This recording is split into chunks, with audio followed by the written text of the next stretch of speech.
welcome to Speak Sex. I am your host, Eurydice, and today I'm excited to bring back one of our earliest guests in one of our first dozen or so episodes, Michelle Alva. And she's gonna introduce us to self-marriage, the ceremony, as well as the kind of embodiment of self-love through marrying oneself and making a commitment to be nicer, kinder, and more loving and more selfless toward oneself, right? So welcome to the show, Michelle. Thank you so much, Eve.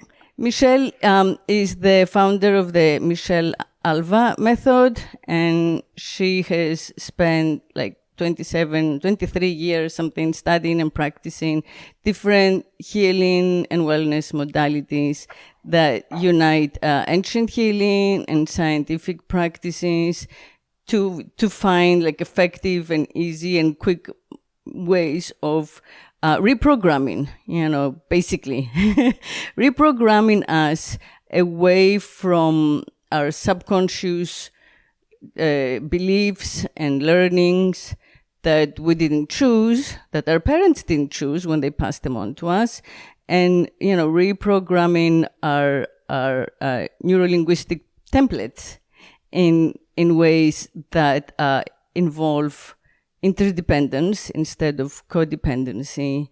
And so marrying oneself is a symbolic first step in that journey of self-love, self-acceptance, self-actualization in that way, and kind of also through that accepting the world, accepting each other less conditionally, right? More unconditionally. So that's pretty much, my introduction. I'm a firm believer in love as unconditional or selfless. I think that the word love is thrown about very, freely in our society and our culture all the time. So to me, the love that I know is real and true, at least when I feel it, is the love that where I put the beloved before myself, where I put the interests of the unit or the interest of the one I love before my own. And then I know that's true love, when I don't have expectations, when I don't have a specific scenario that I expect them to stick to and abide by. So that kind of rewriting of our expectations from our partners, is easier said than done. Right? Because in the moment we can get unconscious and, need to kind of bounce back. So I think that what Michelle is saying, the way she explained it to me before the episode, is, by making this commitment to ourselves, we have a reminder, let's say. A ritual. Right, a ritual, and then, a reminder that that's the commitment we made, to be conscious. Yeah. So, take it over, Michelle. Yes, well, I would love to thank you so much for having me today, and thank you for seeing that this is something worthy of speaking about, because honestly, I am 47 now, and it's taken me my whole life to see how important it is in my own life to really make a commitment to loving myself unconditionally, and how accepting myself exactly as I am, being kind and nurturing and prioritizing my own self-care in my own life is such a benefit to everyone else, including my daughter, my mother, my friendships, my clients. And yet it's not something that a lot of people go around promoting. And if you do, I think people think you're selfish, So sometimes people are like, what? You're going to marry yourself? Okay. And so imagine if that's something we did in school or in our in our home. Oh I don't my know. It God, just, yeah. at what age does a woman, a girl, a teenager, when would you do that, right? And so I was very dependent on others for getting love. And I thought love was something that I get from people.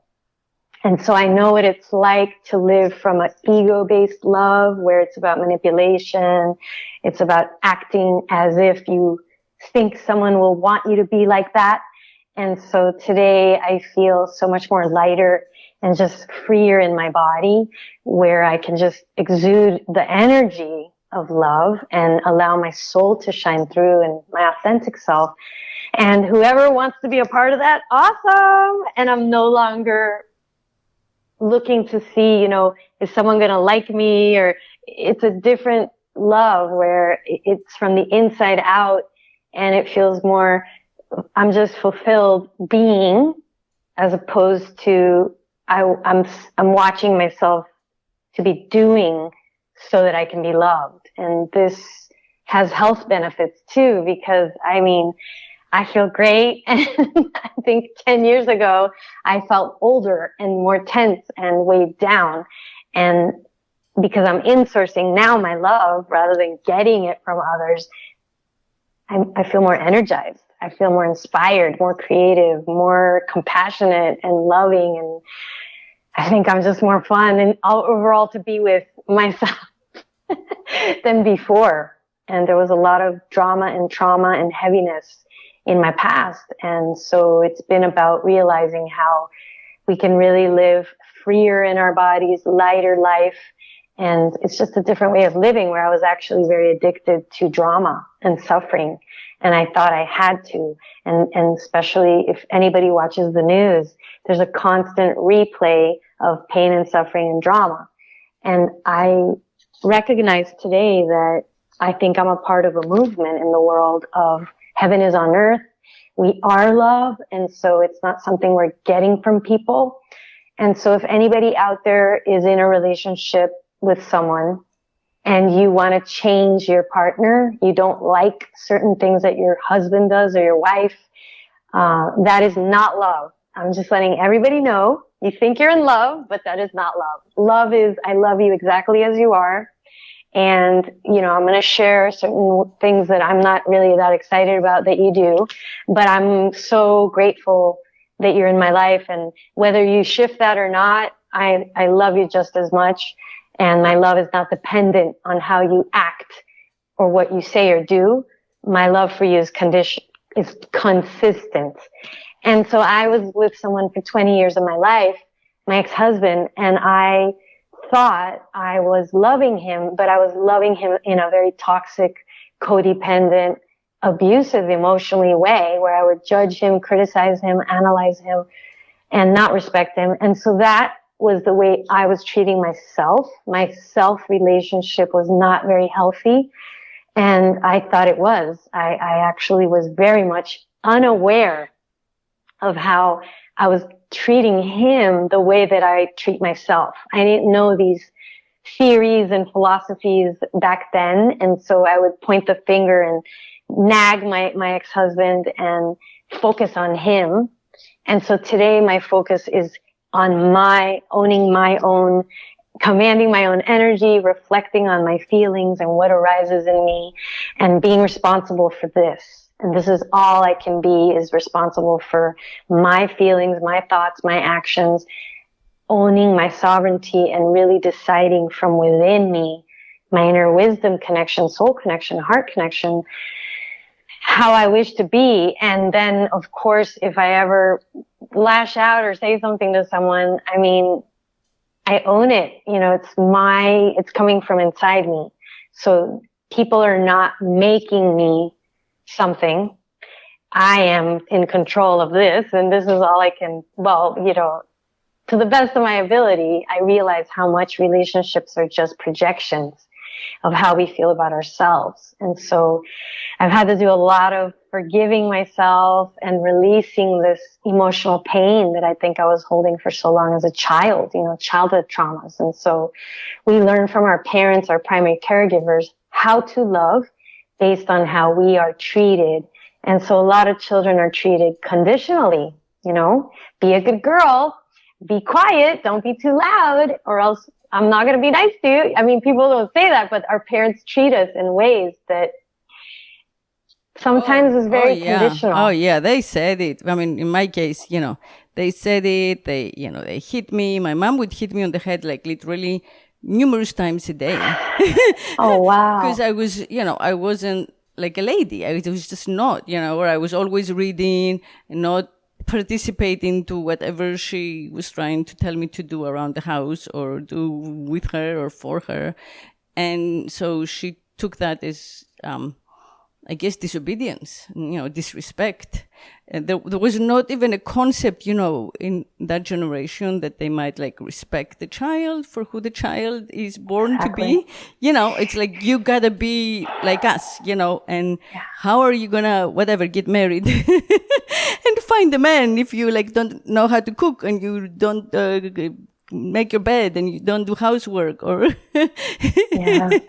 And it's amazing how much this work that we both do is people suffering from childhood, yet we don't really study that in grade school. Nobody talks to you about how was your childhood, in high school, let's just say, where we're already acting out in high school how we were treated birth to 7 years old. And so I mean I work with people every day, and I'm sure you can say the same thing, that they're 50 years old, 60 years old, and they're still holding on to the past. And so that's why when you say this rapid healing approach, I also learned that we're energy mostly from different courses I've taken in energy healing. And so it's actually really easy for us innately to process the traumas in our body tissues. It's just that our mind, we have a hard time, I think, collectively to quiet the mind and focus the mind on just being the observer. And so, yes, we can transmute and transfigurate the energies that are stuck in our bodies of pain, and, they can just release off of us. And this is what I get really excited about, because when we love more, our healing system is so much more effective. And I mean, it's not just how we think, but it's also our bodies. And so a big part of the work that I do is about people opening up their bodies and people learning how to breathe and expand their chest, their heart. And so this marrying yourself is really about the ritual of creating vows, commitment to yourself. And so I was wishy-washy with myself. I was not committed. I was more, people would say like, are you here? And my teenage daughter, she's so wise. She'd be like, Mommy, you're flaky. You tell me one thing and then you change your mind. And it's funny because I'm a Cancer. That's my astrology. And someone told me that, oh yeah, you're like water, and water shifts in direction super fast. And so, but I don't want to blame it on my Cancerian. I would like to hold myself accountable and be responsible, right? And our children really benefit from us being consistent. I noticed this. I learned this the hard way. And so I had to listen to that. That's hurting my daughter's feelings for me to change my mind and for me not to hold the commitment that I made with her. And so today I have made that a priority, that whatever it is that I say I'm going to do to my best of my abilities, I really see how important it is, because I don't want her 30 years from now being to therapy, or 20 years from now, because I was flaky and not consistent. So I think that was a part of my wanting to marry myself, was not just motivated from myself, but because I wish to be a better mother and I really want to impact my daughter in a positive way. And I love her, so actually the motivation I think came more from that, from loving myself. Well, that's how beneficial like selfless love is. And I feel that, those of us who are mothers have experienced that, naturally, like hormonally, through the love we feel for our children, our daughters, our sons. And so that's really kind of like a model of the love that we're talking about in general, where we will change ourselves in order to save them, like the hurt and the pain that we went through. I mean, I know that, I never lied to my daughter, for example. And it was really hard. It was really hard when she came home super young in, I don't know, second grade. And she's like, is Santa Claus real? And I'm like, baby, I've never lied to you. You want the truth. And she said, yeah, tell me the truth. And I'm like, well, no, it's not real. There's no, it's made up. And, I bite the cookie. I drink the milk. And she, I watched her process it for quite a while. And then, she went upstairs, thought about it, came down, and she said, okay, I believe you, but we're going to ignore that we had this conversation and just celebrate Christmas as if he's real. Wow. Okay? Wow. And I said, yeah. Okay. That's amazing. They're capable of more than one. It's like, we can make they're adaptable. Normal. Yeah, we can make them normal, because our worry, we lie to our kids because we don't want them to be like outliers, right? Or unaccepted in society because whatever their morals or their values are different from the norm. So sometimes we lie to them. Just not that we believe what we say, but we want them to be accepted, But they can do more than one. They understand that we have multiple selves and multiple roles in the world, that we're not just one thing, They know they're not the same with their friends as they are with us, right? They know that they have different ways of being. So they can understand and keep information, double, triple information about the same thing in their heads simultaneously without necessarily feeling that everything has to be in opposition, black and white, it's kind of antithesis, it's either or, which is where we get in trouble, by these extremely solid definitions that we're trying to about everything as being the supreme truth. And right. So it's funny because when nothing is, because and well, my daughter, and that's funny enough, I feel like I want to share my daughter. She would ask me, Mommy, is Santa Claus real? And then I said to her, do you believe in Santa Claus? Do you believe he's real? And she would say yes. And then I would tell her, well, I do too.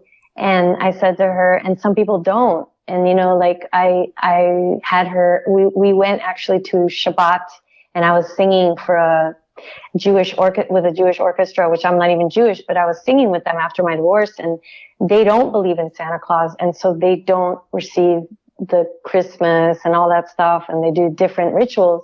And so I said to her, if you believe, then you will receive.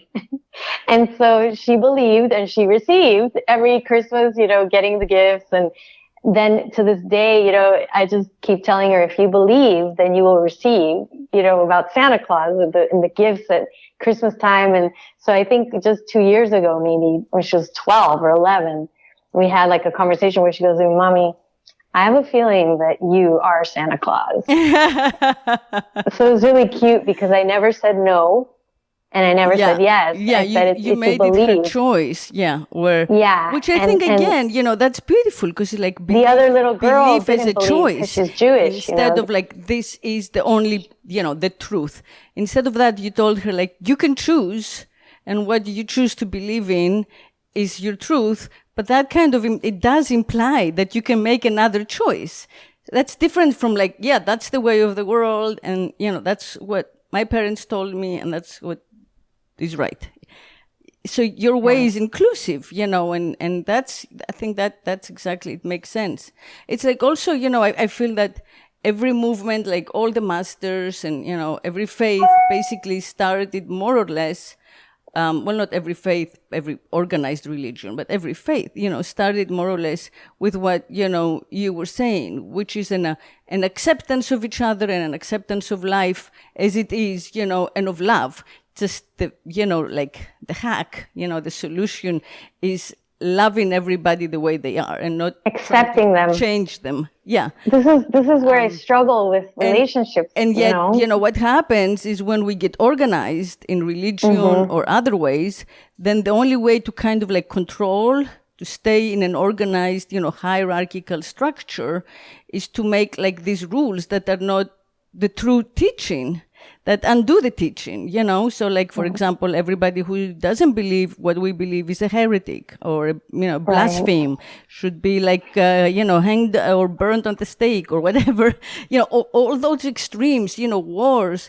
So it's because of this manic need to be programmable that I feel the overall society has in its, quest for control of everyone, right? And that's where, if we really loved ourselves, we would realize that we are love and that we are all connected in one. Yeah. And so the more, when I say we love ourselves, I really mean our heart is open. I mean that we realize that we are one and all of us are the unity consciousness. When I talk about self-love, I really mean one love. You know, it's like we were saying, selfless love, unity, that what I do and say affects you and it affects everyone. And so today, I don't hate anyone. I really don't hate anyone. I really see today how all the criminals had really crappy childhoods. You know, I wish we could do like a playback of all these people that are right now in the media that everybody's bashing because they did horrific things. But what was their childhood? You know, how were they raised? Because that is really what we are, is the product of our past. But then we can decide to create something new. And that's what the work I do is all about. It's not just about releasing and processing chronic pain and releasing the traumas, but it's about, okay, now we've processed, and what are we going to create now? And this is a big part of what I've done in my own life, where I live right on the beach now. Like literally, I walk down and there's the ocean. Yeah, me too. And my life is so magical now, especially, that I'm like, whoa, okay. Sometimes I reach that upper limit of success. You know, they talk about the upper limit, and I was just like, am I worthy of all this? Do I deserve all, you know, like I go into this mental state where, is this going to last? Like I have these little bouts of, and so I'm working through that right now, because I've definitely upgraded my life, like expanded in many different ways of love and the abundance flow. And so it's new for me, this new level. And so I feel at times I have to just quiet and observe and notice these feelings, cry, you know, yell, or and see how I tend to make these thoughts of, you know, you don't deserve that, or it's not going to last. You know, exactly. These thoughts that come into me, that is the ego. And I realize I feel I'm really being challenged and strengthened to bring a different way of seeing the world, where we pretty much can create an amazing transition in this time. And if we can continue to pray, meditate, go out in nature, lean back and breathe and expand and commit. Right, and not loving. Right, exactly, and not whatever arises. Right, not be quick to like call somebody else the enemy. Right, that's the big thing. Yeah, we're all one. Like stop ourselves when we want to, you know, come from a place of like judgment or hate, which is so natural, you know, but just like take a deep breath, us. You know, like count it out. Yeah. I do a lot of that throughout the day, and I touch my chest a lot.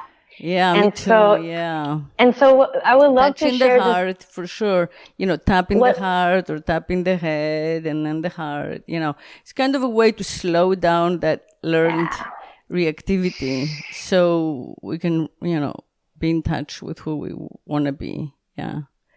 And so most of my life, what I wanted to get back to was why I decided to marry myself. That I was in a lot of codependent, attracting unavailable men, because I was very unavailable emotionally inside, but I didn't want to point the finger at myself. I wanted to blame all the men, but I started to realize, wait a minute, there's a pattern here, a common denominator. It's me. And so I realized, wow, I want to go back to the drawing board and revisit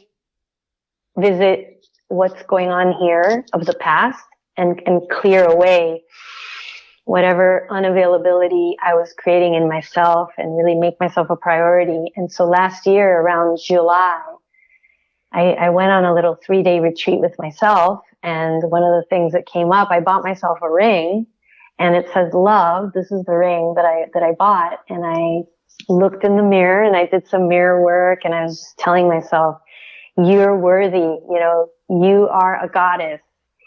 I'm sorry that I have allowed myself to be less than and tolerate less than awesomeness in my life in many different areas.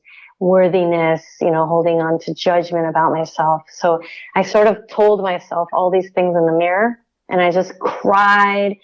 And then I said, I'm committing to you. You are the most important in my life. And I'm sorry that I put everybody else in front of you. And it was just another level of declaration, declaring to myself, I vowed to myself, I will never forget you in my life. You're always going to be number one. And then my daughter, and then I just really had a catharsis meltdown in front of the mirror in this bathroom, and I just told myself, like, I vow, and I said my vows. And the amazing thing is that then I took myself out to dinner and bought myself lobster. It was so cute. The ultimate meal. And I was just glowing. I felt like I was in a honeymoon with myself, and then 3 days later. I love it. I think that even, like for women, like even going out and eating alone and like ordering lobster alone is not minor. We think it's cute, but like, it takes kind of teaching yourself, to do all this stuff alone.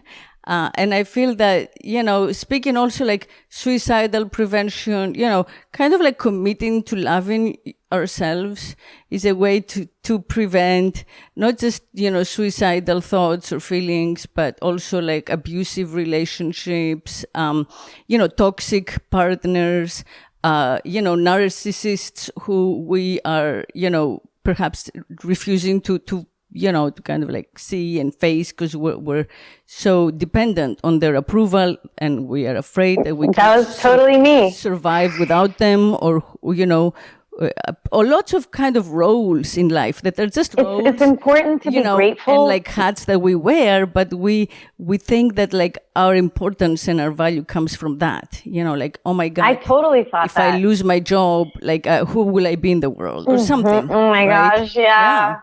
It's something that now today, like I say that was me and I feel clear in my body. I have no shame about it because it has caused me to be this person that I know today. And so I see the perfection in the chaos. And even though right now in the world, I hope that everybody can be inspired from what I say, that even though you might think that the government, all the crime, the sex trafficking, the pedophilia, all these topics that you turn on the TV and it's a choice of three main horrific things that are happening in the world that I truly believe, like when I watch all this misuse of power, the sex trafficking, the pedophilia, the government, there's like a common denominator of misuse of sexual energy. And it's interesting because before I was embarrassed or I judged myself that I'm a Tantra practitioner and I was a physical therapist and I was very nervous coming out that I love Tantra, and my mom, she raised us Catholic. And then the judgment, I even lost friends because I was practicing and our Yoni children, massage. We worry that like our kids will be judged in school. But now, because of what I see with the pedophilia, the sex trafficking, this misuse of sexual energy, really that's what it is, misunderstanding of how to harness in a healthy way sexual energy. That's the theme that I see, and I'm seeing this, and so I'm not going to stop talking about these topics because I'm a healthy, sexually embodied, creative, life force, open goddess that it's taken me all these years to own that energy. And if anything, I feel more inspired. And that's why I'm so grateful for you, because I can only imagine how difficult it's been for you in your journey to really be who you are. And so, you're such a powerful woman, and I love just any chance I get to be with you and around you. I feel I would love to have more of us kind of wild women out there. And that's why I created the wild women of abundance, Yeah. So. Yeah, because the woman, as much as like, the system has wanted to kind of like control, and even enslave the woman's womb, basically that ability, right, to give birth, the whole hormonal, sensory, system that goes with that is so powerful that it can overpower all social conditioning, So no matter what we've been taught, like when we're called to look after our young or our newborn, we will do that, And I feel that that power, that's the power of goddess. That's the power of the wild woman. That's the wildness, that not only cannot be regulated, but also basically the entire species depends on. So, if there is untamed, a simple definition of like life, it's the energy to multiply. It's the, compulsion to reproduce. That's what all life, like starting from like the little virus, right, has in common. And that's where we women have most of our magical power is, in that. We embody that. We're born to do that. So, as much as we're like taught, try to be like a man and, wear the pantsuit and go into like the boardroom and it's just like a role. But our foundational truth is just so, wild and also and necessary, right? So I feel that that's a big part of like accepting ourselves as women, is saying yes to the mothering, work, even though it doesn't get paid in society, it doesn't really get much respect in society. When people meet me, and they're like, so, hi, what do you do? Like, you're not supposed to say, I'm a mom, because like nobody's paying you for that. So, right? Yeah. So I feel like by kind of like making that a choice and by marrying ourselves, and then you said, and your daughter, and our children right after or along with that, right? Then we become much more willful and conscious. Yeah, because our children learn. Right. They learn from our actions. They learn from our vibration. They don't learn from our words. Yeah. You could tell your child, be like this, do that, do this. They learn from who you are being in the present moment. And so the more I respect myself, the more I'm an entrepreneur. I have my own business. I pretty much do everything I want, know?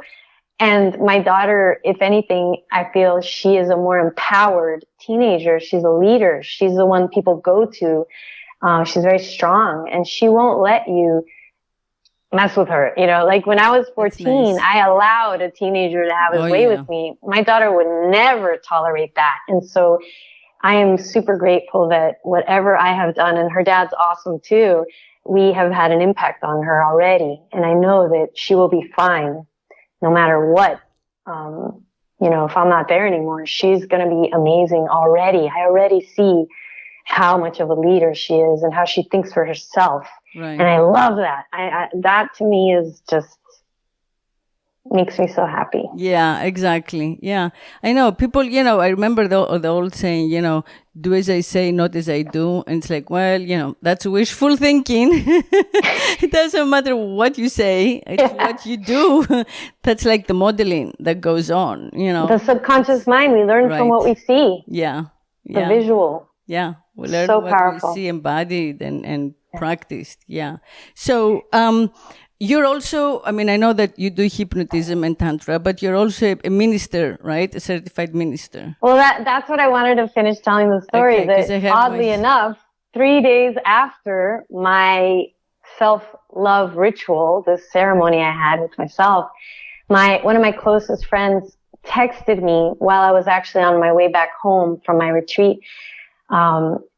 Will you be the minister for our wedding? And I had a lot to do, I think, with those two coming together, because they both had healing sessions with me over the years. And anyway, long story short, I was talking to Ash Ruiz and Elizabeth Longo on the phone while they're two ministers, while I received this text from my friend asking about the marriage. And then I told my friend, oh my gosh, someone just asked me to be her minister.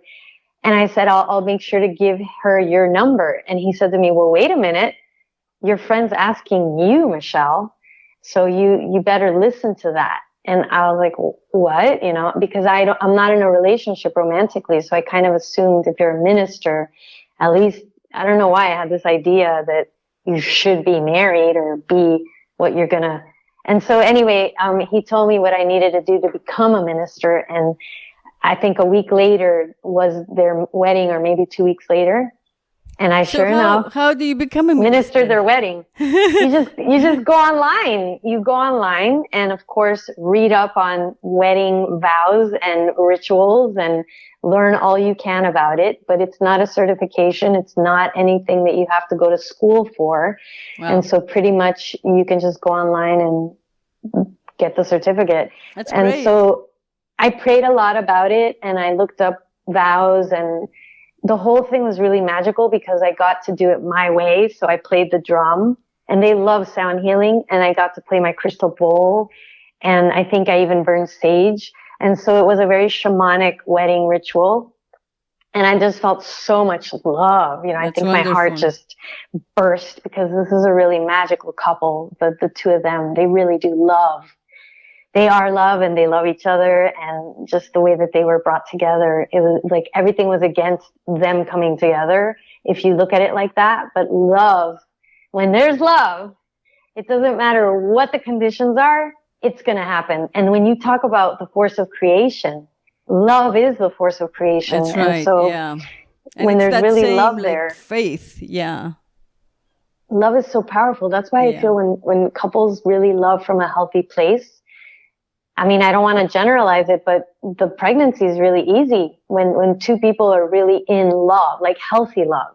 Because people say they're in love, but I think a lot of it is egoic love, where I just want somebody to love me. I agree with you. I'm lonely. It's not like a theory that I would ever, like, ascribe to, but I can say that, like in practice, knowing people as we do in life, I would say that almost, the vast majority of people who conceived like easily without trying at all, it was because they were truly in love and true mates, so the coupling just happened, even when they didn't want it to happen sometimes or plan for it, I mean, my daughter was conceived on Thanksgiving evening after I made love with the turkey. Like we were cooking and we were very giddy that night, and it was just, I knew, and sure enough, that was the night that I got pregnant. And there was so much love in cooking a meal together, having the family over, and there was this pixie dust. That whole evening felt really magical to me, and I could literally felt my body wanting to conceive, but it wasn't the right time. It was like, I felt like my body was telling me it's time to have a baby. And I was very connected to my body because of all this body work, embodiment work, that I literally was like, I feel my body wants to be pregnant. But then I was like, no, it's not the right time. I need to work more in my career, and I want to be 2 more years in my career. But sure enough, I got pregnant and we moved, and it was just not like maybe the best time, but it was the best time according to the universe. So I conceived, I did a ritual with my best friend for fertility for her because she wanted to have a child. And literally, like, the first time I had sex, and it was like 2 or 3 days after my period ended. So I didn't use protection because I was sure I would not be ovulating. And I wasn't, officially with her father in any way. And I was about to, go on a book tour. And I had all my plans in place. He didn't even live in the same city as I did, or anyway, I conceived. So it's just when the body, and the universe and the energy is it's so magical, right? Right. Yeah. And the love is true, and it's truly kind of like, selfless in that sense, right? Mm-hmm. You're not there for like the trappings, whether it's like the material trappings or, other kind of like, you're there with, just simply from the heart. Then I do feel that there is just kind of an opening of those channels. It's really interesting also I don't know. People. That's just, anecdotal, empirical. It's interesting too, I think, when people are looking for love and they're searching and dating and going on all these dates. And then if you ask them, well, how much do you love yourself? And so this is an interesting question when I myself feel I'm at a 10 and I want to keep being with this person right here for now. And so it's the first time in my life where I'm really single. I'm not getting over anyone. There's no one that I'm talking to half, you know how that happens sometimes with your exes. Right, kind of like so I am flirting. Completely in a clear, beautiful place in my life where I actually want to spend time with myself. And I really wish to only date someone who in the future that I really am excited about, that I'm getting to know as my friend. And so we're not meeting for sex first. We're meeting from the heart. We're meeting from the friendship, so I have changed so much in my life, because before I felt like it was more, I want to learn Tantra, I was with someone for 20 years. And so to just even be dating someone different felt so abnormal for me. And then thinking that because I'm dating someone, they have to be my husband. So I saw how I was programmed. You're a slut if you're having sex with somebody that's not your boyfriend, not your husband. And so I had so many judgments after my marriage ended, and I got a divorce at 37, how, what do I do? Because I don't really want a boyfriend, but I'm curious to have sex with someone else. There was this transition time that maybe that's all TMI for everyone, but it's really cool to see how that's not my priority now. But I had to go through that journey. But I think most people do that in high school. Most people have to go through that journey. College, right? At some point, you get married early, so you did it later. But at some point or other, we try out all these roles, in our lives. And all of them are perfect for you. That's the thing. You don't have to judge it. Exactly. It's exactly what Give yourself the permission. Yes. Yeah. Because, when we judge, it's like, oh, wait, if there are only two extremes, like Madonna or, as, like a loose woman or when you confuse morality with sexuality like that, then kind of like almost by default, you give up and you say, okay, I'm not a good girl.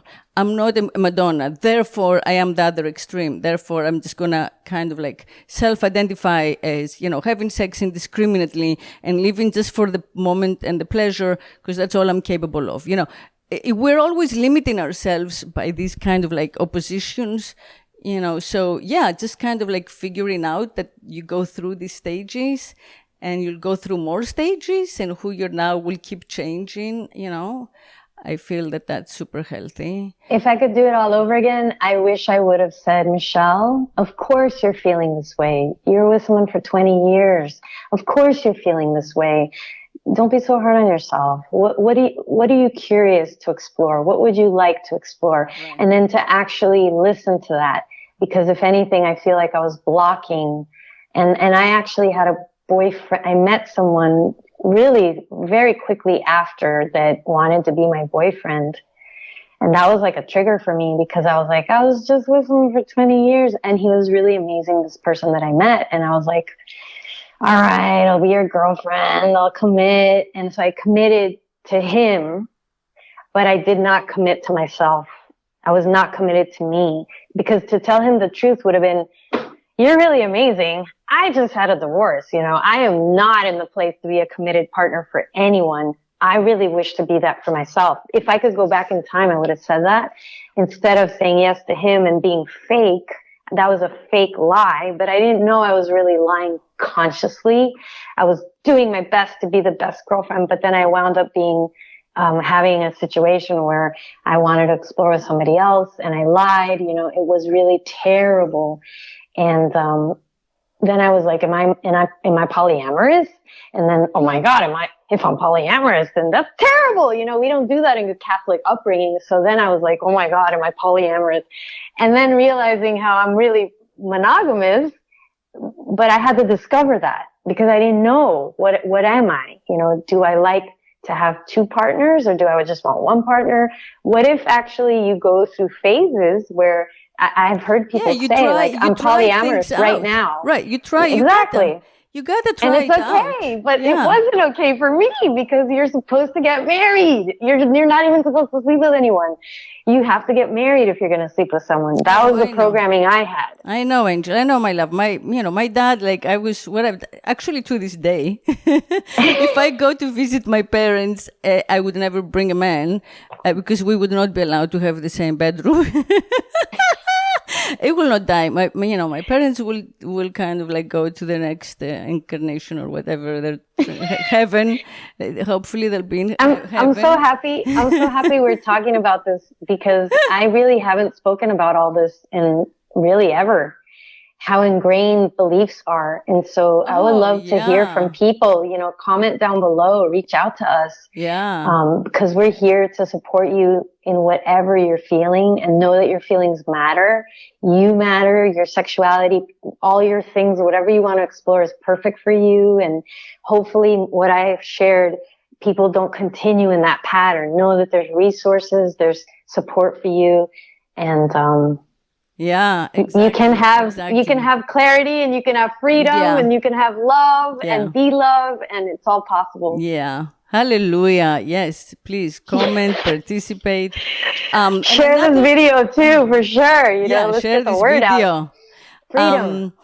And that's I think that's part of like committing to yourself, I feel, because when we are not conscious about it, let's say that you meet a guy who's amazing on paper, or a girl, and like everything you've ever wanted is there, and that they really desire you and they're ready for you. So you start thinking, wait, I can't say no, even though like I'm not in that space, or I'm not ready. Like maybe that's my last chance. I'll never meet anybody else, or like I gotta go with that feeling that they have, because they matter more. They must know something I'm just not picking up because I'm such an idiot, or you know what I mean? We always put the other, exactly what you mean. Yeah. So we put the choice of the other above our own. And in a way, that's not giving conscious consent. It's back to the old story of like in sex, in sexual exchange, when the woman is quiet, that's not consent, she's just kind of like convinced or persuaded, to go along with something, or, but that's not consent. Consent has to be given freely and consciously. Yeah, it's a different vibration. It's like some sort of like social coercion. The social system is telling us that's what's best for you. And even though we don't think, it doesn't feel like right, we do it. And then we just live like that all the time. And then we wonder why we're so right. And our monkey mind is saying, our little brain is like, no, do what you're supposed to do. Like these are the rules, remember, like thousands of years of programming. You don't want to be like, you don't want to die alone. Fuck. And that's a lack scarcity mentality. So today, like sometimes people might even say for me, because I'm 47, but you could be in your 30s or 40s, and you're no already fear about it. Me too. I'm totally fine being single right now, and I'm enjoying it. And if an amazing guy has the courage to ask me out, I'll be like, if I feel vibrationally that I wish to learn more about him, I will not be quiet. Or if I meet someone, I will go out, I just do what I feel. Yeah, but you don't have to make it like different person. Your priority in life, or like your purpose, like until you find, I'm still cultivating my own garden. I really want to strengthen my inner relationship with myself, because I want to bring an amazing relationship of here and share from this.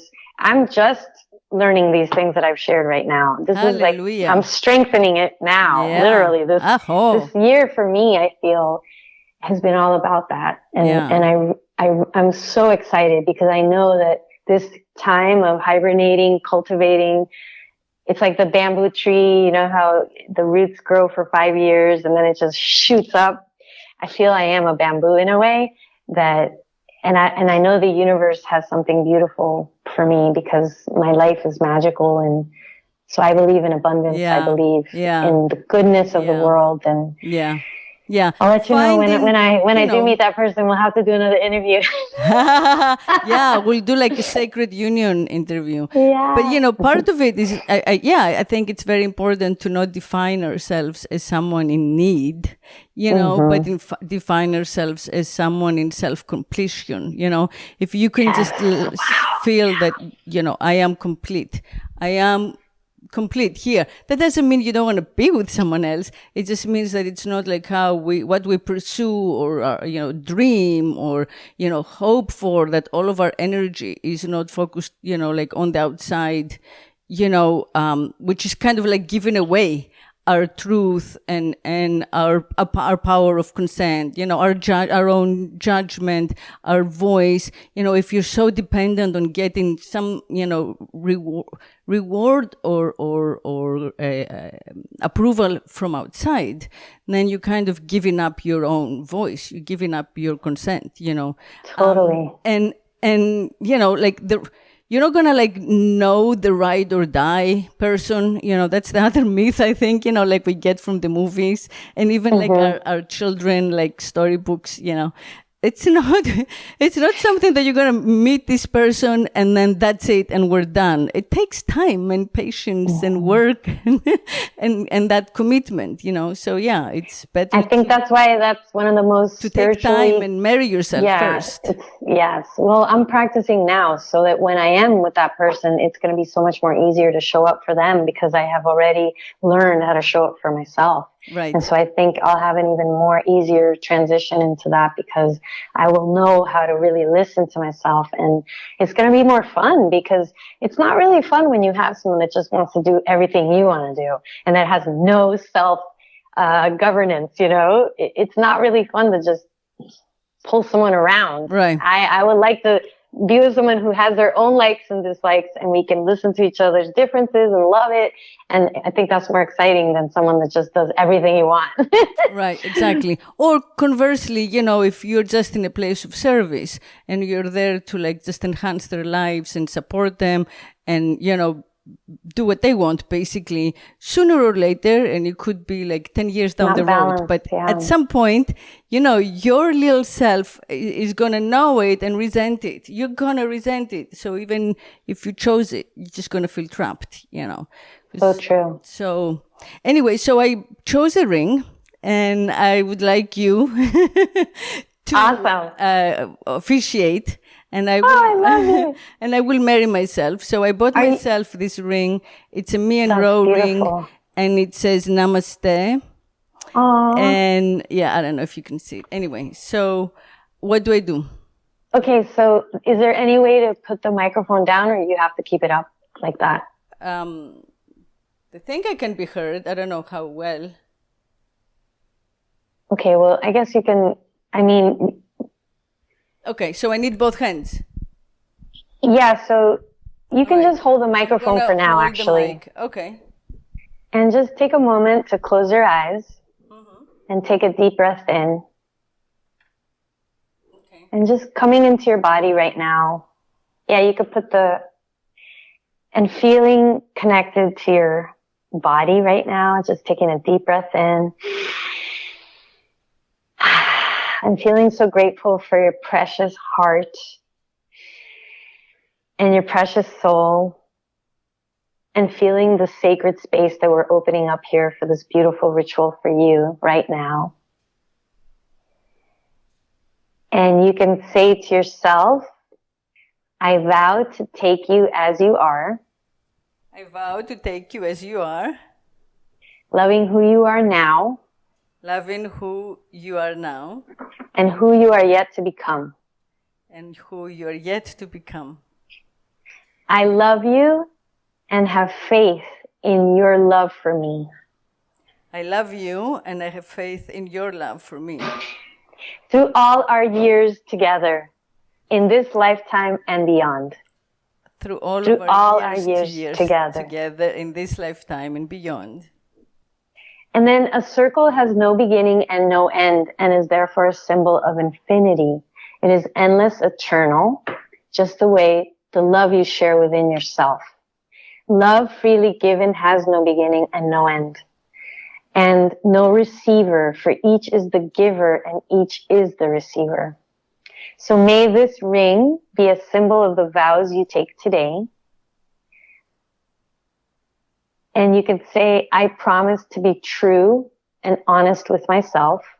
I promise to be true and honest with myself. Honoring my heart and soul through all of my life's adventures. I, in my heart and soul, through all of my life's adventures. I commit to prioritizing my own self-care. I commit to prioritizing my own self-care. Self-love and self-respect. And self-respect. Hallelujah. For all the days of my life. For all the days of my life. Amen. And I hug myself as a proclamation of this being true and sound. Oh, yeah. And I hug myself at the proclamation of all this being true and sound. Thank you for being true and honoring you, Eve. And when you do this, you benefit the whole collective and everybody who sees this video. So thank you so much for being who you are. Oh, thank you. Thank you for sharing this ritual with me. I Of take course. it very much to heart. It's very meaningful to me. So thank you. And may you do something really beautiful to yourself at the beach today. Just taking in nature and feeling so grateful for yourself is beautiful. You see, I wore white. Ooh, bridal white. I love it. You are so adorable. Thank you so much for this time. Thank you. Thank you for being here. Thank you for sharing with all of us. I loved it. And I'm I just want to mention, now that I'm a married woman. Well, those vows, if anybody wants to read, I have a blog article. It's called The Importance of Marrying Yourself. And so that's on my website, and I'll send you the link when we post this video down below. People can click there and they can read the vows, like the exact same vows. That's lovely. If they want, and do this ritual. And you're also doing a workshop, right? At the end of which you're... Yes, I'm doing I'm doing a bunch of things. The Yoni healing and sexual empowerment. Just go to my website, everyone, if you want to learn about what I offer. That's one program. And then the Self-Love First online journey, which takes us to marrying ourselves. We all get a ring and we do this ritual. I guide everybody in the ritual. And so that's going to be November 1st to the 15th to the 22nd. It's a 21-day love journey, self-love journey. And then the Wild Women of Abundance is another program that is all about shifting into this abundance mindset. And ultimately, it's all about being more vulnerable with yourself, connecting to your sexual energy, opening your heart.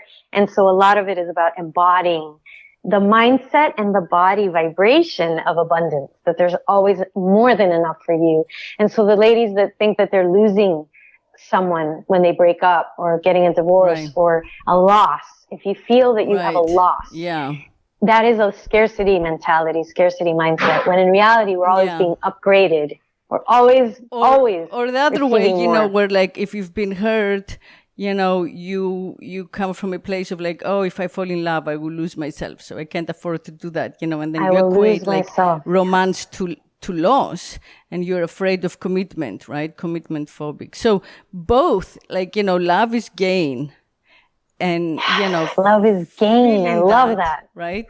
Yeah. We just get that multiplicity, like giving birth. We're just multiplying by loving one another. Yeah, and it's just like something that's coming up is, how moms say, oh my God, I'm pregnant again and I don't know how I'm ever going to love that baby as much as I love my first. Yeah. Or I've had women say they're widows and they think I can never love another man the way I loved your father, or I could never love. And then they meet someone because you can love again. Oh, yeah. It's you loving yourself again and again and again and again and again. So we're limitless. Yeah, unlimited. Yeah, exactly. Yes, unlimited. This was awesome. I feel I'm going to go marry myself again. Yeah. Well, my 1 year renewing my vows. Thank you. I love you. And congratulations. Thank you. I'm so happy. Okay. And everybody, I love you too. And until we meet next week, keep speaking sex.